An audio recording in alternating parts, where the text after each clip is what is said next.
16-fevral 2026-yıl Xudo xolasa 2-kommunaga keldik.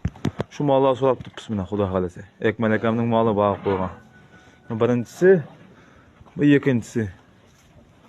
Şu mallar so'rab turibmiz. 70 million deb baho aytib turibdi. Ekmal, kelishtirib aytib so'ra 70 ga emas. Şu mallarni Xudo xolasa savdosi bo'lyapti. 60 million so'm beraman. Qo'shasan zo'ra, qo'shasan. Qo'shatam. Aynan bir qo'lingdan xayr etdim. Qachoq mallar. Xudo xolasa ertangi ikki so'yladi şu mallarni. Go'shtga kelaverasizlar, savdosi bitsa Xudo xolasa. Beraman. Ozg'anan ustida turibdi. Chesom qo'shing. Qo'shasan, ko'rmaysan, qo'shasan. Men 60 million.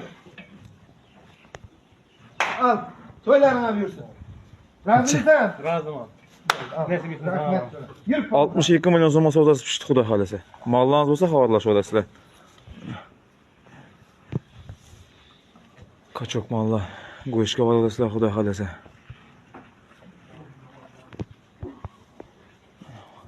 Birinchisi 31 milliondan bo'ldi-da. Ikkinchisi mana o'zimizning Messi mallar yashab ketgan joyim. Hozir 62 millionga pishdi savdosi.